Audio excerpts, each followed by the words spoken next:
नमस्कार दोस्तों, मैं रत्न सर आप सभी का स्टडी 91 में स्वागत करता हूं। और कैसे हैं आप सभी? उम्मीद करता हूं आप सभी स्वस्थ होंगे, जहां भी होंगे मस्त होंगे। दोस्तों आज बहुत ही इंपॉर्टेंट टॉपिक लेके आया हूं आपके सामने, जिससे कि आपके एग्जाम में, चाहे वो सीटेट का एग्जाम हो या यूपी टेट का या सुपर टेट का, हर एग्जाम में एक या दो क्वेश्चन जरूर पूछा जाता है। दोस्तों आज आप जैसा कि जान रहे हैं दोस्तों, आज हम पढ़ेंगे सिगमंड फ्रायड के बारे में, जिन्होंने मनोविश्लेषणवाद का सिद्धांत दिया था। बहुत ही दोस्तों अच्छा टॉपिक है ये, और इस टॉपिक से हमेशा आपके एक या दो एग्जाम में एक या दो बार जरूर ये क्वेश्चन पूछा जाता है। दोस्तों न विश्वास हो तो प्रीवियस ईयर क्वेश्चन उठा के देख लीजिए।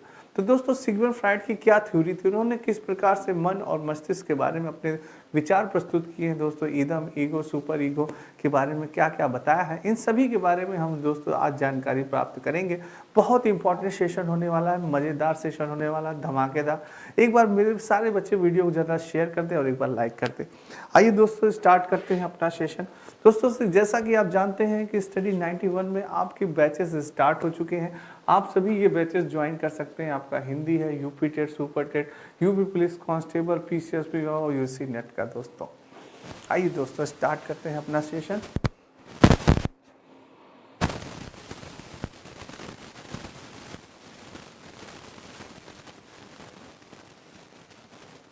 दोस्तों सबसे पहले आपसे प्रश्न पूछा जाता है, आपका प्रश्न हुआ या यूपी टेट हो या सुपर टेट, कि भाई मनोविश्लेषणवाद का सिद्धांत आखिर किसने दिया था? वह कौन सी महान आत्मा थी जिसने मनोविश्लेषणवाद सिद्धांत दिया था? प्रतिपादक कौन थे? तो आप बताएंगे सर जो महान आत्मा थे उनका नाम था सिगमंड फ्रायड। क्या नाम था? सिगमंड फ्रायड था। दोस्तों ये पागलों के डॉक्टर माने जाते थे आपके सिगमंड फ्रायड। अब प्रश्न उठता है कि आखिर सिगमंड फ्रायड कहाँ के निवासी थे? तो दोस्तों सिगमंड फ्रायड आपके ऑस्ट्रिया, यानी ऑस्ट्रेलिया मत मार दीजिएगा दोस्तों, ऑप्शन में अगर आ जाए कहे रत्नेश्वर ने तो ऑस्ट्रेलिया बताया था, नहीं दोस्तों ऑस्ट्रिया, यानी कहाँ के निवासी थे? ऑस्ट्रिया के निवासी थे। और ये दोस्तों इस सिद्धांत में इन्होंने मन या मस्तिष्क का विश्लेषण किया। इन्होंने मन और मस्तिष्क को ही विश्लेषण किया, उनके बारे में बताया कि किस प्रकार से हमारे मन में विचार उठते हैं, किस प्रकार से हमारे मस्तिष्क हमारा सोचता है, इन सारी चीज़ों के बारे में, किस प्रकार से हमारा मस्तिष्क कार्य करता है, इन सारी चीज़ों के बारे में इन्होंने अपना विचार प्रस्तुत किया, अपने थॉट प्रस्तुत किए। क्या थे वो विचार, क्या थे वे थॉट्स, और किस प्रकार से प्रश्न बनते हैं आपके एग्जाम में, चाहे वो सीटेट हो या यूपी टेट, उसके बारे में वन बाई वन हम लोग डिस्कस करेंगे। पूरे वीडियो में मजा आएगा आपको। दोस्तों नाम से ही पता चल रहा है मनोविश्लेषणात्मक सिद्धांत, यानी मन का विश्लेषण, मन का थॉट कैसे करते हैं आइए जानते हैं। सिगमंड फ्रायड मनोविश्लेषण सिद्धांत के प्रतिपादक थे। उनका सिद्धांत गतिशील था। क्या था उनका सिद्धांत? गतिशील था, और इस धारणा पर आधारित है कि व्यक्तित्व का विकास संघर्ष और घटनाओं पर आधारित होते हैं तथा उन्हीं के द्वारा निर्धारित होते हैं, जो मुख्यतः अचेतन प्रकृति करता है, जिनके बारे में हम जागरूक नहीं है। फ्रायड के अनुसार हमारे मन को निम्नलिखित 3 स्तरों पर विभाजित किया जा सकता है। दोस्तों जो हमारा मन है उसको सिगमंड फ्रायड ने 3 पार्ट में बांटा है। उन्होंने 3 भागों में बताया। हम सभी दोस्तों बड़े तनाव, संघर्ष, तूफान, सारी चीज़ों के तनाव होता है, संघर्ष रहता है, सारी चीज़ों से गुजरते हैं। प्रतिदिन हमें कुछ न कुछ झेलना पड़ता है, हमारे मन को, हमारे मस्तिष्क को, क्योंकि दोस्तों समाज में ये हमारे जो पार्ट, ये हमारे समाज में जो ये चीज़ है, तनाव हो गया, संघर्ष हो गया दोस्तों, चिंता हो गई, ये सारी चीज़ें हैं, समस्याएं हो गई, ये सारी चीज़ें दोस्तों हमारे समाज में उपस्थित हैं, जिनसे हमें प्रतिदिन दोस्तों हमें हमारे सामने, हमारे समक्ष ये आती हैं, जिसे हमें झेलना पड़ता है। ये हमारे पार्ट ऑफ लाइफ है, ये हमारी लाइफ की क्या है? पार्ट है दोस्तों, ठीक है। और इससे निकलना ही आर्ट ऑफ लाइफ है दोस्तों, ठीक है। आइए नेक्स्ट चलते हैं दोस्तों। मनोविश्लेषणवाद सिद्धांत ने जो 3 प्रकार के बताए थे, इन्होंने 3 प्रकार के दोस्तों क्या बताए थे? 3 स्तरों में जो विभाजित किया था मन को, तो वो 3 मन थे दोस्तों। आपका चेतन मन, कॉन्शियस माइंड, अचेतन मन, सब कॉन्शियस माइंड और अनकॉन्शियस माइंड। दोस्तों कॉन्शियस, सब कॉन्शियस, अनकॉन्शियस, चेतन, अर्धचेतन और अचेतन। दोस्तों ये तीनों बहुत ही इंपॉर्टेंट है। इन्होंने मन का दोस्तों 3 भागों में इन्होंने बांट दिया। मन के 3 स्तर बताए दोस्तों, याद रखिएगा कितने स्तर बताए? 3 स्तर बताए। कौन कौन बताए? चेतन मन, कॉन्शियस माइंड, अनकॉन्शियस माइंड और दोस्तों सब कॉन्शियस माइंड, अचेतन मन। बहुत इंपॉर्टेंट है दोस्तों, ऑप्शन पूछा जा सकता है, आप बता सकते हैं। अब जानते हैं कि आखिर चेतन मन क्या होता है। आपके मन में प्रश्न उठना चाहिए कि सर आखिर अचेतन मन क्या होता है और अर्धचेतन मन क्या होता है। इन सारी चीजों के बारे में वन बाय वन जानकारी जानते हैं। तो दोस्तों ये आपका क्या है, ये आपको एक चित्र दिख रहा होगा। जो दोस्तों सिगमंड फ्रायड थे, उन्होंने माना जाता है जो बर्फ पे तैरते हुए बर्फ पे उन्होंने बर्फ की चट्टान पे उन्होंने प्रयोग किया था और उन्होंने अपने सिद्धांत को बर्फ की चट्टान से जोड़ के बताया था। उन्होंने बताया कि जो हमारा मन है, उनके अनुसार दोस्तों जो अचेतन मन होता है, जो अचेतन मन होता है, उन्होंने उसको सबसे अधिक माना और इसको माना 90%, और जो चेतन मन होता है दोस्तों इसको माना इन्होंने 10%। और दोस्तों इन चेतन और अचेतन मन के बीच में जो ये आपको लाइन दिखाई दे रही होगी, ये लाइन दिखाई दे रही दोस्तों, ये क्या है? ये अर्धचेतन मन होता है दोस्तों। क्या होता है? ये अर्धचेतन मन होता है। तो सिगमंड फ्राइड ने दोस्तों अचेतन मन में ज्यादा इंपॉर्टेंट माना इन्होंने, और चेतन मन को दोस्तों इन्होंने कम। और इसी में इन्होंने बताया कि अचेतन मन में ही आपका पराहम, अहम, इदम और अहम आपका चेतन मन में होता है। और इन्होंने इन सभी के बारे में थोड़ी थोड़ी सी जानकारी बताई दोस्तों। जो चेतन मन होता है वो समग्र मन चेतन स्वरूप होता है। क्या होता है? समग्र मन स्वरूप होता है। और चेतन मन जो होता है वो चेतन मन का भाग होता है दोस्तों। क्या होता है? हमारे मन का एक भाग होता है। और अचेतन मन चेतन व अचेतन का भाग होता है दोस्तों। ठीक है, तो ये चीज है। पहले इसको थोड़ा सा और बात करते हैं दोस्तों। चेतन मन जो होता है, अगर बात की जाए दोस्तों, तो चेतन मन जैसे इस समय वर्तमान समय में जो चीजें आप कर रहे हैं, जैसे दोस्तों ये आपका चेतन मन है, तो दोस्तों चेतन मन जो होता है हमारे मन का वह हिस्सा होता है जो वर्तमान जानकारी से संबंधित होता है। वर्तमान जानकारी से, जैसे दोस्तों इस समय आप क्या कर रहे हैं, इस समय आप कौन सा कार्य कर रहे हैं? भाई साहब इस समय हम यानी रत्नेश सर से अपने पढ़ रहे हैं, इस समय हम लैपटॉप देख रहे हैं, इस समय हम अपना वीडियो चला रहे हैं, इस समय हम फोन से बात कर रहे हैं। यानी वर्तमान में जो कार्य आप कर रहे हैं दोस्तों वो होता है आपका चेतन मन। क्या होता है? चेतन मन कहा जाता है। जो आपकी वर्तमान में जो आपकी भावनाएं हैं, जो विचार हैं, जो कार्य हैं, वो क्या होते हैं, सब अवगत होते हैं उसी क्षण। उसको क्या कहा जाता है? वो चेतन मन होता है। कि इसी क्षण, इस क्षण जो चीजें हम सोच रहे हैं, जो हमारे मन में थॉट होने, अरे यार सर बढ़िया पढ़ा रहे हैं कि नहीं पढ़ा रहे हैं, यार सर अच्छे से एक्सप्लेन कर पा रहे हैं कि नहीं कर पा रहे हैं, तो ये सब क्या है? आपके मन में विचार चल रहा है। ये क्या है? आपका चेतन मन है। चेतन मन है जो आपको इसी क्षण सारी चीजें, सूचनाएं पहुंचा रहा है। जो मन है ये सारी सूचनाएं आपके मस्तिष्क से जो पहुंचा रहा है, ये कौन सा मन कहा जाएगा? ये चेतन मन कहा जाएगा दोस्तों। क्योंकि ये क्षणिक है, ये इसी समय जो वर्तमान में जो चीजें हो रही है वो सारी चीजें आपके माइंड तक पहुंचा रहा है। यार रत्नेश सर अच्छा पढ़ा रहे हैं, यार अच्छा एक्सप्लेन कर रहे हैं, हाँ भाई पढ़ा तो रहे हैं, सही एक्सप्लेन भी सही कर रहे हैं, समझ में आ रहा है, हाँ यार समझ में तो आ रहा है। तो ये सब क्या है? ये चेतन मन का हिस्सा माना जाता है। यानी वर्तमान में होने वाली घटनाएं, वर्तमान में होने वाली सोच, वर्तमान में होने वाली चिंताएं, भावनाएं, ये सब क्या कहलाती हैं? चेतन मन कहलाती है दोस्तों। और वही चीज है, चेतन मन क्या होता है? समग्र मन चेतन स्वरूप होता है। यानी जागृत, सक्रिय, शुद्ध, बुद्ध अवस्था को ही दोस्तों क्या कहते हैं? चेतन मन कहते हैं। और इसमें मनुष्य में परमात्मा की उपस्थिति का एहसास होता है। ये होता है भाई इस समय मनुष्य की में क्या है? परमात्मा समाहित हुआ है। तो ये हो गया क्या? आपका चेतन मन दोस्तों। यानी 10% उन्होंने माना चेतन मन को। तो ये चीजें हैं दोस्तों। अभी और 1 बाय 1 करेंगे एक्सप्लेन और अच्छे से। तो दोस्तों ये आपके स्टडी 91 में कुछ पुस्तकें हैं अपनी, Hindi video, paid combo, paid book, आरो मेरे पास फ्री डिलीवरी है दोस्तों। कोई चार्ज आपको देने की आवश्यकता नहीं है। बेहतर नहीं, सबसे बेहतर पढ़ें।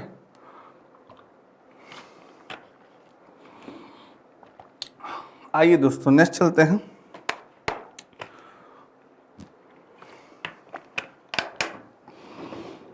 हमने बात की दोस्तों अभी चेतन मन की। अब प्रश्न उठता है कि भैया अर्ध चेतन मन क्या होता है? जैसे सर आपने चेतन मन के बारे में बताया, जरा अर्ध चेतन मन के बारे में बताने की भी तकलीफ करें।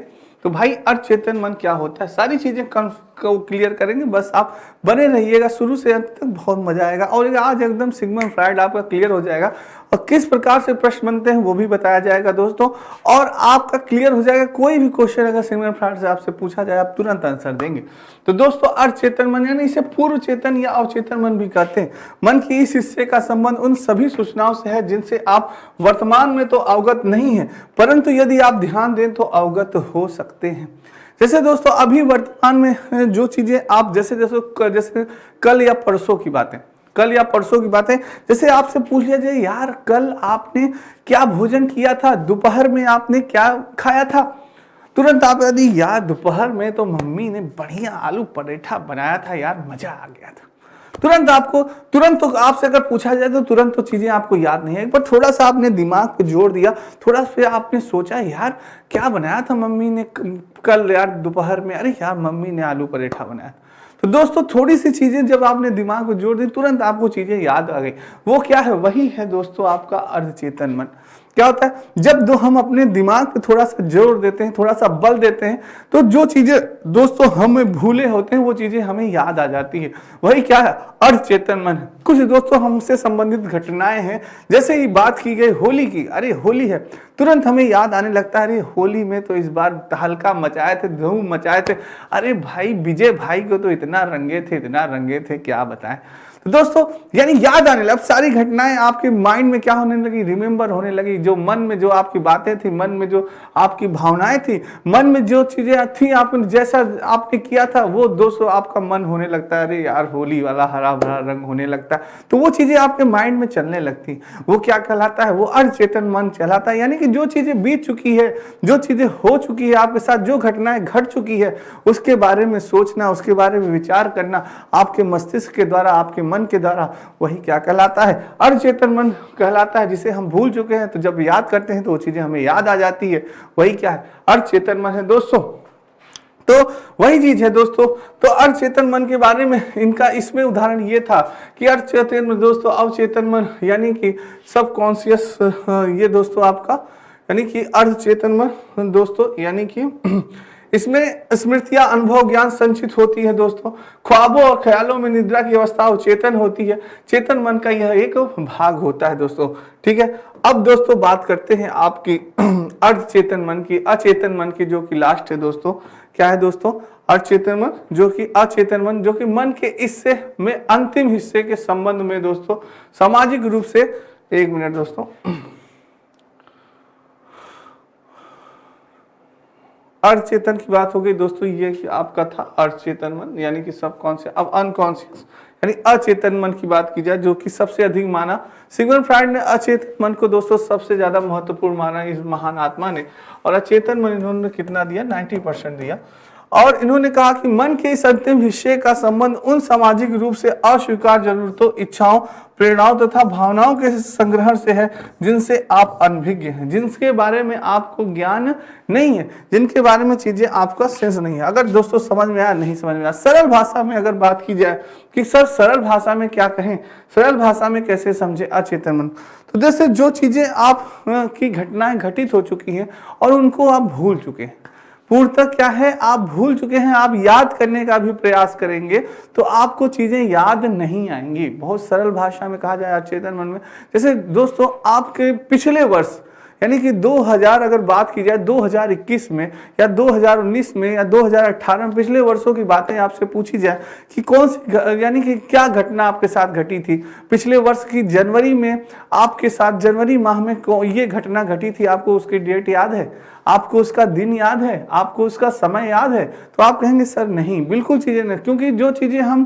भूल चुके हैं वो हमारे माइंड से क्या हो चुकी है, स्किप हो चुकी है, एकदम पूर्णतया भूल चुके हैं दोस्तों। वो क्या होता है, आपका अचेतन मन होता है। जो 90% आप चीजें क्या हो गई, खत्म हो चुकी हैं आपके माइंड से, चीजें आप बिल्कुल भूल चुके हैं, वो क्या होता है, अचेतन होता है। यानी मन के इस अंतिम हिस्से का संबंध उन सामाजिक रूप से जो कि अस्वीकार जरूरतें, इच्छाओं, प्रेरणाओं तथा भावनाओं के संग्रहण से है जिनसे आप अनभिज्ञ होते हैं। दोस्तों क्या होता है, ये सारी चीजें हम करते हैं पर क्या होता है, धीरे धीरे हम चीजों को भूलते भी जाते हैं। तो ये जो अचेतन मन होता है हमारा, ये क्या करता है, ये सारी चीजों को क्या करता है, भुलाने का कार्य करता है। सारी चीजें हम भूल जाते हैं और भूलना भी दोस्तों बहुत जरूरी है।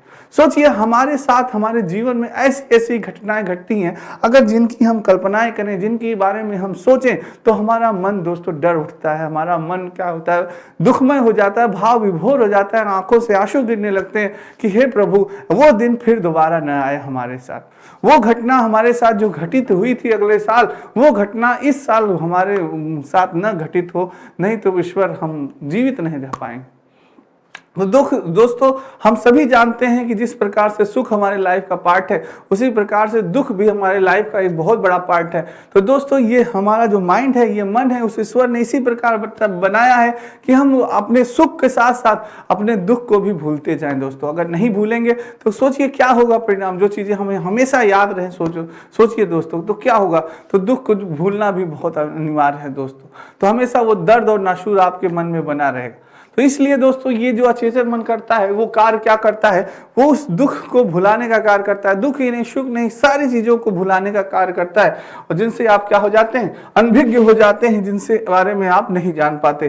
जैसे इन्होंने बताया है दोस्तों, इसमें अचेतन मन में चेतन मन व अचेतन का एक भाग है। सदा सक्रिय और संस्कारों से प्रभावित अवस्था अचेतन है। इसमें दमित विचारों और कामनाएं संचित रहती हैं, जो सारी चीजें जो क्या हो जाती हैं, धीरे धीरे समाप्त हो जाती हैं दोस्तों। ठीक है, नेक्स्ट चलते हैं दोस्तों।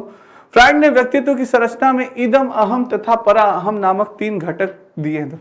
दोस्तों इन्होंने 3 घटक बताए जो कि बहुत इंपॉर्टेंट है, जैसे इदम, अहम तथा पराहम नामक 3 घटकों को विशेष महत्व दिया है। उनका मानना है कि यदि परस्पर संबंधित ये तीनों घटक सुसंगठित या सुव्यवस्थित रूप से कार्य करते हैं तो व्यक्ति वातावरण के साथ एक अधिक प्रभावी रूप से समायोजन कर सकता है। किस प्रकार से व्यक्तित्व एक वातावरण के साथ समायोजन करता है, किस प्रकार से व्यक्ति कैसे सोचता है, कैसे दोस्तों इस समाज में अपना जीवन यापन करता है, किस प्रकार से उसकी सोच होती है, कैसा वो उसके विचार होते हैं, इन सारी चीजों के बारे में सिगमंड फ्रायड ने बताया। उन्होंने 3 इसी भाग में 3 घटक विभाजित किए हैं, इदम, अहम और पराहम।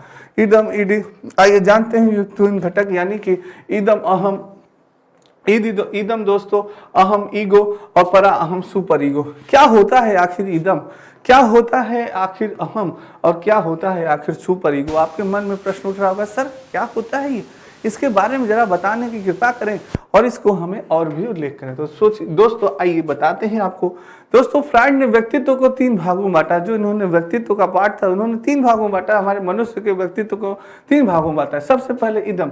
इदम दोस्तों ये याद रखिए बुरा होता है। इदम क्या होता है? बुरा होता है, बहुत खराब होता है, आपको गलत कार्यों की तरफ ले जाता है, आपके मन को, आपके मस्तिष्क को, आपके विचारों को गलत कार्यों को करने के लिए कहता है। तो इदम दोस्तों क्या होता है? बुरा होता है। इसमें व्यक्ति की शारीरिक और मूल आवश्यकताएं हैं, जैसे भूख, प्यास, सेक्स आदि को सेटिस्फाई करना होता है। यह सामाजिक आवश्यकताएं और नैतिक मूल्यों की चिंता किए बिना ही इच्छाओं की पूर्ति पर बल देता है। यानी दोस्तों इदम क्या होता है? ये बुरा होता है। ये दोस्तों आपकी इच्छाओं को, जो आपकी प्रबल इच्छाएं होती हैं, जो कि कार्य नहीं करनी चाहिए दोस्तों, उसको पूर्ण करने में कहता है, जिसमें आपको आनंद आता है, उसे पूर्ण करने के लिए आपको प्रेरित करता है। अरे यार आज तो क्लास बंक करके मूवी देखा जाए यार, बहुत अच्छी मूवी लगी है भाई साहब, सुपर डुपर हिट मूवी लगी है, और क्लास बंक करना। तभी दूसरा मन आपका कहेगा नहीं यार पढ़ना भी है, जरूरी है। पर नहीं, जो दोस्तों इदम होता है वो कहेगा नहीं यार मूवी देखना बहुत जरूरी है दोस्तों, बहुत अच्छी है, बहुत ही उसमें अच्छे अच्छे गाने हैं, सारी चीजें, सारी रूप से आपको इदम क्या करेगा? बुरे कार्य करने के लिए प्रेरित करेगा। बस वो क्या करता है? जिसमें आनंद हो, जिसमें सुख की प्राप्ति हो, जिसमें आपको खुशी मिले, वही कार्य करना है इदम का। इदम कहता है यार जिसमें खुशी मिले वही तो जीवन है। इदम की सोच यही है। तो इदम यानी कि जो आपकी इच्छाएं हैं, आवश्यकताएं हैं, नैतिक मूल्यों की बिना चिंता किए हुए ही इदम उस कार्य को करने के लिए कहता है। वही इदम क्या है? बुरा होता है। अब ईगो की बात करें, अहम की बात करें, तो ये आवश्यकताओं या इच्छाओं की संतुष्टि की योजनाओं का निर्माण करता है और इसका इम्प्लीमेंटेशन भी करता है, या परिणामों की भी चिंता करता है। इदम दोस्तों जो अहम होता है वो इदम का सहयोगकर्ता कह सकते हैं आप। क्या करते हैं? सहयोगकर्ता कह सकते हैं आप किसको? ईगो को, यानी अहम को। ईगो नहीं, वो वाला ईगो नहीं, यार तुमने मेरा ईगो हर्ट कर दिया, आप तुम्हें छोड़ेंगे नहीं, वो वाला ईगो मत समझिएगा। ये ईगो दूसरा है दोस्तों, जो अहम होता है, ये प्लानिंग करता है, इदम की प्लानिंग करता है। किसी भी यार आज ये मूवी देखनी है तो कैसे देखा जाए कि मम्मी को भी पता न चले, पिताजी को भी पता न चले और सर को भी पता न चले। तब कहा गया यार आज राजेश भाई गए होंगे कोचिंग में, वही अटेंडेंस लगा देंगे। राजेश भाई तो मेरा सिग्नेचर भी बड़ा अच्छा कर लेते हैं। राजेश भाई से बताया भाई, विजय भाई ने, विजय भाई, राजेश भाई ऐसी ऐसी बात है, आज मूवी देखनी है भाई, आज हम देख ले रहे हैं, कल तुम देख लेना, तुम्हारा सिग्नेचर हम बना लेते हैं, हमारा सिग्नेचर तुम बना लेते हो। बढ़िया प्लानिंग बनी कि आज तो मूवी देखनी है, चाहे जैसे। तो या पापा को पता नहीं चलेगा, सर को भी नहीं पता, इतनी संख्या है 100-150, कौन जान रहा है कि राजेश आए हैं कि विजय आए हैं कि नहीं आए। तो वही चीज है, ये प्लानिंग बनी। तो किसके अंतर्गत बनी? ये ईगो के अंतर्गत बनी, अहम के अंतर्गत सारी प्लानिंग होती है। और वो चाहता भी है यार अगर पकड़े गए तो सर पिटाई भी करेंगे, पिताजी से बता देंगे, पिताजी और पिटाई करेंगे। तो ये चीजें यार छोड़ना भी अच्छी बात नहीं है। ये सारी चीजें, परिणामों के बारे में भी उसको मालूम है, नॉलेज है, पर फिर भी वो बुरे काम करने का प्रयास करता है, क्योंकि वो इदम का सहयोग करता होता है। तो इदम जो कहता है, जो उसकी इच्छा करती है, प्रबल इच्छा होती है, उसमें वो प्लानिंग करता है। करता है, क्या करता है, प्लानिंग करता है दोस्तों। तो इसीलिए ये क्या होता है, ईगो होता है, यानी सहयोग करता कह सकते हैं आप इदम का। और जो सुपर ईगो होता है, जो पराहम होता है, सुपर ईगो पराहम होता है, वो अच्छा माना गया। यानी कि आपके सिगमंड फ्रॉइड ने सुपर ईगो को अच्छा माना। उन्होंने कहा जो सुपर ईगो होता है, परम होता है, यह समाज द्वारा नैतिक सूत्रों के अकॉर्डिंग काम करता है। यानी जिस व्यक्ति के अंदर सुपर ईगो ज्यादा होता है वह बुरे कामों से उतना ही दूर होगा, जैसे चोरी न करना, झूठ न बोलना। दोस्तों सुपर ईगो सबके अंदर होना चाहिए। अगर आपको अच्छा व्यक्तित्व पाना है, अच्छा दोस्तों श्रेष्ठ बनना है, समाज में एक अच्छी छवि बनानी है आपको, तो आपका सुपर ईगो जागृत होना चाहिए। आपका मस्तिष्क के अंदर और आपके मन के अंदर सुपर ईगो होना बहुत ही आवश्यक है, क्योंकि जो सुपर ईगो होता है वो गलत कार्यों को करने से आपको मना करता है। गलत कार्यों को करने से दोस्तों क्या करता है, वो आपको रोकता है। नहीं, आपको ये मूवी देखने नहीं जाना है यार, अगर आप जाएंगे तो आप आज क्लास में जो पढ़ाया जाएगा उससे आप पीछे हो जाएंगे, फिर बताइए कैसे कवर करेंगे यार। तो ये चीजें हैं आपके मन में, सुपर ईगो आपको समझाएगा, सुपर ईगो आपको कहेगा कि नहीं यार क्लास करना। अगर किसी कारणवश पिताजी को पता चल गया तो पिताजी भी कहेंगे बेटा इतनी मेहनत की कमाई से मैं आपको पढ़ा रहा हूँ, इतनी मेहनत की कमाई से मैंने आपको कोचिंग में एडमिशन करवा, आप बंक करके आप जा रहे हैं मूवी देखने। तो वो चीज है। तो सुपर ईगो ये चीजें आपके माइंड तक पहुंचाएगा, आपके मस्तिष्क तक वो पहुंचाएगा। तो वैसा व्यक्तित्व बनाइए दोस्तों जैसे कि लोग आपको पूजे जाने और आपका अच्छा व्यक्तित्व बने। तो सुपर ईगो वाला व्यक्तित्व होना चाहिए। कभी आपको चोरी नहीं करनी चाहिए, झूठ नहीं बोलना चाहिए, ये चीजें होनी चाहिए। अब नेक्स्ट है दोस्तों, ये आपके आरओ समीक्षा अधिकारी, सहायक समीक्षा अधिकारी complete daily video classes, chapter test और ऑफलाइन देता है।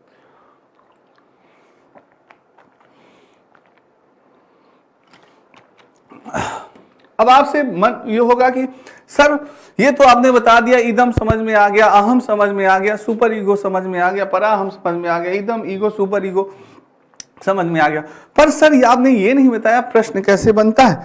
दोस्तों जैसे क्वेश्चन आपका बन गया, आपसे प्रश्न पूछा कि बताइए, हाँ विजय ने सभी के सामने सच बोला।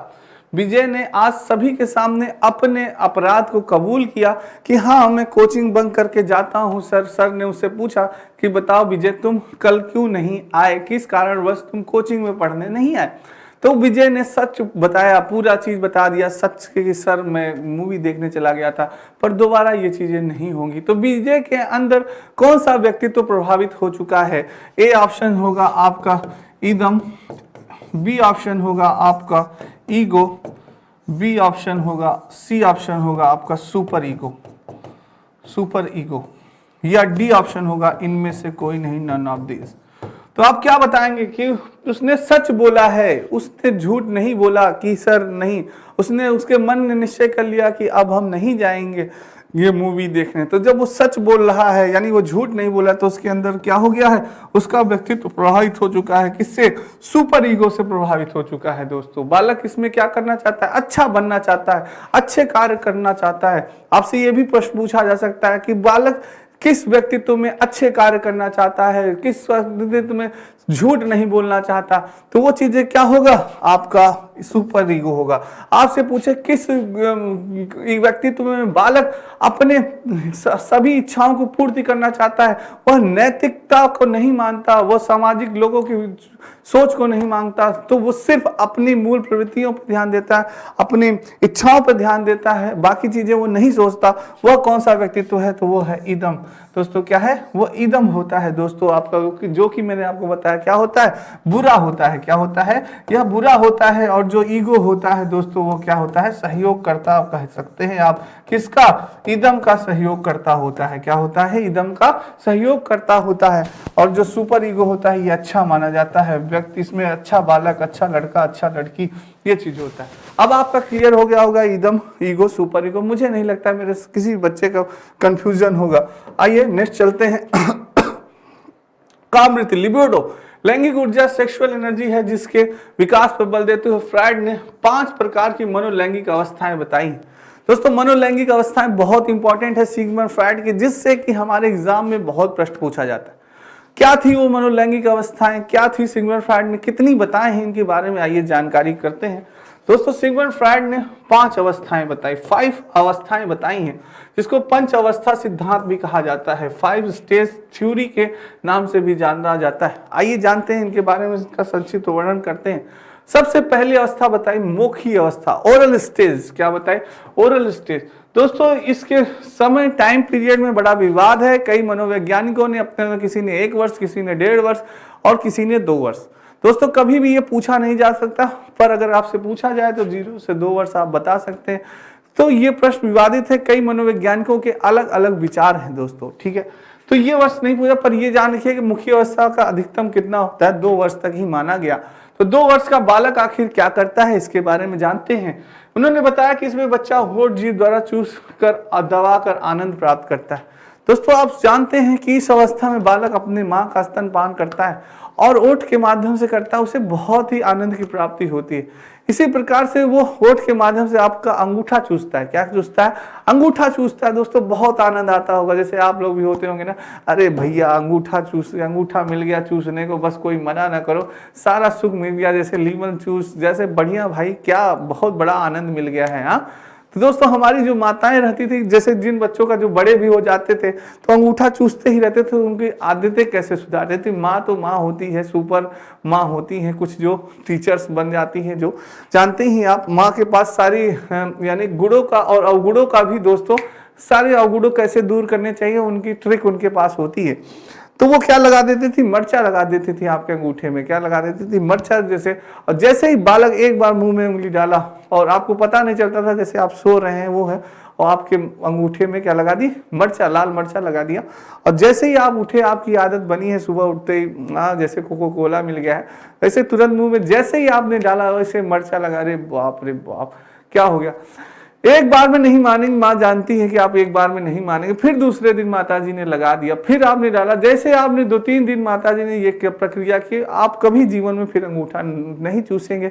कुछ लोग ये सोच रहे हैं, लग रहा है रत्नेश सर की भी माताजी ने यही किया होगा, तो ऐसा मत सोचिएगा, मैं नहीं इतना चूसता। ये ट्रिक बता रहा हूँ, कुछ माओ ने यूज किया था दोस्तों, ठीक है। गोदी अवस्था की बात की जाए दोस्तों, तो 2-3 वर्ष इसमें बच्चा टॉयलेट मल त्याग करके आनंद प्राप्त करता है। अरे वाह, बहुत सुख मिलता है इसको, बच्चे को।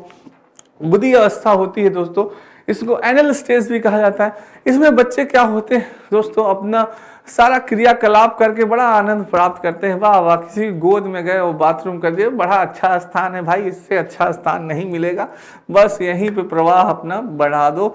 सारी प्रक्रिया करते हैं। कुछ बच्चे तो मल त्याग भी कर देते हैं, बस पड़ा है उसी में, आनंद की प्रवृत्ति आ रही है उन्हें, वाह वाह क्या अच्छी महक आ रही। तो वो चीज़ दोस्तों उन्हें बहुत आनंद आता है उस अवस्था में। ये आपकी गुदी अवस्था होती है, 2 से 3 वर्ष दोस्तों, बड़ा आनंद आता है उन्हें मल त्याग करके। अब उत्तर लैंगिक अवस्था की बात की जाए दोस्तों, फेलिक स्टेज यानी 3 से 5 वर्ष मानी गई।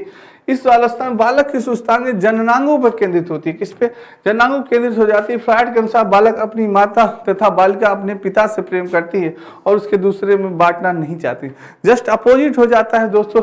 जब उत्तर लैंगिक अवस्था बात की जाए तो जस्ट अपोजिट हो जाता है। जो बालक होता है वो क्या करता है? अपनी माता से प्रेम करता है, और जो बालिका होती है वो किससे? अपने पिता से प्रेम करता है। जस्ट अपोजिट हो जाता है बालक की सोच और बालक का प्रेम। आपने ओडिपस कॉम्प्लेक्स और इलेक्ट्रो कॉम्प्लेक्स सुना होगा। ओडिपस में दोस्तों आपने ओडिपस राजकुमार की कहानी तो सुनी ही होगी, आप जानते ही होंगे। ओडिपस जो था वो अपनी रानी माँ से दोस्तों बहुत प्रेम करता था, और उसने इसीलिए अपने पिताजी की हत्या करवा दी। और वो दोस्तों उसका प्रेम इतने हद तक था, और अपने माँ से दोस्तों वो प्रेम करता रहा। वही चीज है, इसमें लड़का अपनी माँ से ज्यादा प्यार करता है और अपने पिता के मुकाबले अधिक।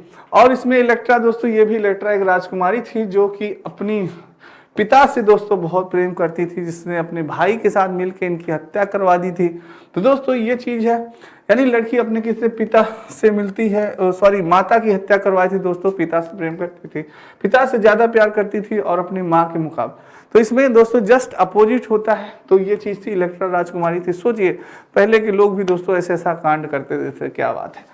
तो वो चीज होता है, प्रेम अंधा होता है माना जाता है। वाकई में इन सब उदाहरणों को देख के, इनको पढ़ के लगता है वाकई में प्रेम अंधा होता है। पर दोस्तों ये आपके मनोलैंगिक विकास की अब बात हो रही है। तो सुप्तावस्था की बात करें दोस्तों, लिटरेसी पीरियड 5 से 5-12 वर्ष में, इसमें काम क्रियाएं क्या हो जाती हैं, बंद हो जाती हैं और बच्चा अपने सेम जेंडर के साथ रहना शुरू कर देता है। सुप्तावस्था में बालक सेम जेंडर के प्रति आकर्षित होता है और उससे प्रेम करना प्रारंभ कर देता है। जननांगीय अवस्था की बात की जाए दोस्तों, तो 12 से 18 वर्ष में विषम लैंगिक प्रेम, यानी कि एक से दूसरे के प्रति आकर्षित होने लगता है। लड़का लड़की के प्रति आकर्षित होने लगता है और लड़की लड़के के प्रति आकर्षित होने लगती है, जिसे क्या कहते हैं, जेनिटल स्टेज कहते हैं। 12 से 18 वर्ष कहते हैं आपने दोस्तों, ये आपने देखा होगा। अब बात करते हैं समायोजन की। तो जो सिगमंड फ्रायड थे दोस्तों, उन्होंने समायोजन के बारे में बताया कि एडजस्टमेंट होता क्या है। नाम से ही पता चल रहा है एडजस्टमेंट दोस्तों, एडजस्ट करना पड़ता है, समायोजन करना पड़ता है। कहीं भी आप जाते हैं दोस्तों, परिस्थिति के अनुसार अपने आप को ढाल लेना ही समायोजन कहलाता है, ताकि आप अपनी आवश्यकताओं को संतुष्ट किया जा सके। दोस्तों कहीं भी आप जाइए, जैसे आप शहर के निवासी हैं, गाँव में जाते हैं, अपने आप को गाँव के हिसाब से ढाल लीजिए दोस्तों, उसी हिसाब से बातें करिए, उसी हिसाब से दोस्तों आप रहना देना करिए। ये नहीं आप गांव में गए और खड़ी बोले और what are you doing, what is your name, English में बोलने लगे तो लोग कहेंगे देसी चिड़ैया मराठी बोल। अभी इसी गांव में आप रहते थे, इसी गांव में आपका जन्म हुआ और 10 दिनों के लिए आप बाहर शहर में गए और ऐसे बोल रहे हैं व्हाट इज योर नेम। तो ये चीज कहेंगे देसी चिड़ैया मराठी बोल, बहुत हड़काएंगे आपको। तो दोस्तों इसलिए ऐसे कार्य करिए जिससे दोस्तों लोगों को ये न लगे, जैसा देश कहा जाता है दोस्तों, जैसा देश वैसा भेष।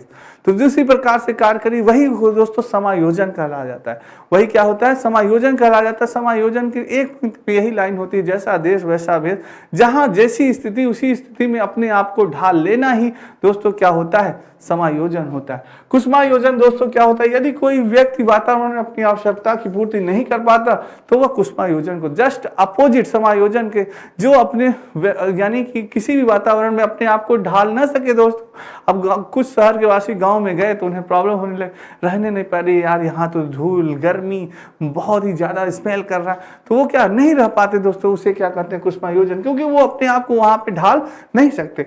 तो कुसुमायोजन होता है। कुसुमायोजन के तत्व दोस्तों कुछ होते हैं, बहुत इंपॉर्टेंट है, जानना बहुत जरूरी है। जैसे तनाव, स्ट्रेस के बारे में कौन नहीं जाता। तनाव दोस्तों, जब व्यक्ति वातावरण अपने मांग के अनुरूप कार्य नहीं कर पाता तो वो तनाव में आ जाता है। दोस्तों तनाव की डिफिनेशन में क्या करूं, आप सभी जानते होंगे तनाव क्या होता है। तनाव दोस्तों बहुत ही ज्यादा, जैसे आपके अनुरूप कोई भी कार्य नहीं हो रहा है, आपके अनुरूप कोई एनवायरनमेंट आपको नहीं मिल रहा है, तो दोस्तों क्या होगा, आप स्ट्रेस में आ जाएंगे, आप तनाव में आ जाएंगे। यार जो हम सोचे थे वैसा हुआ नहीं, सोचे थे आज इस बार इतना नंबर आएगा पर नहीं आया, वही चीज है दोस्तों तनाव। और दबाव क्या होता है, यानी इसमें दबाव प्रतियोगिता के कारण होता है, आत्मसम्मान के लिए व्यक्ति दबाव में आ जाता है। दोस्तों जब आप कोई प्रतियोगिता की तैयारी कर रहे हैं, कोई कार्य कर रहे हैं और उसमें आप जब असफल हो जाते हैं तो आप दबाव में आ जाते हैं, यार लोग क्या कहेंगे, माता जी क्या कहेंगे, पिताजी क्या कहेंगे, डांटेंगे बहुत ज्यादा।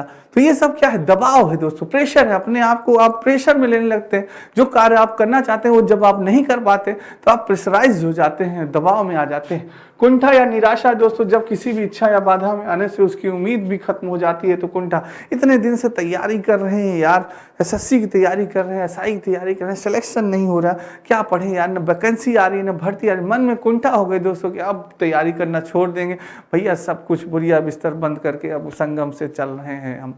तो वो दोस्तों ये चीजें क्या है, मन में कुंठा आ जाती है। कई बार आप किसी चीज को, कार्य को करने के लिए बार बार प्रयास कर रहे हैं पर सफल नहीं हो पा रहे हैं, तो क्या है, मन कुंठित हो जाता है।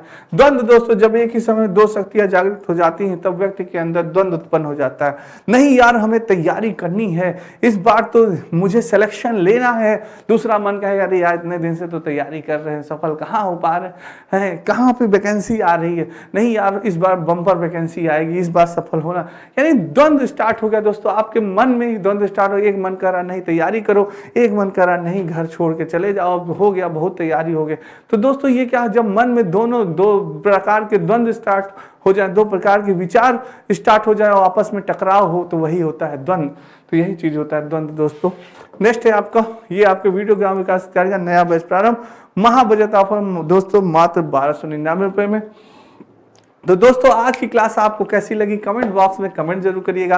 एक बार लाइक और शेयर जरूर करिएगा दोस्तों, और ज़्यादा से ज़्यादा शेयर करिए, तभी मज़ा आएगा दोस्तों। जो बच्चों तक वीडियो नहीं पहुँचे बच्चे तक वीडियो पहुँचे और वो जाने कि आपके बीच में रत्नेश सर आ चुके हैं। आज के लिए इतना ही दोस्तों। मेरे सभी बच्चों को राधे राधे, जय श्री कृष्ण और जय हिंद दोस्तों।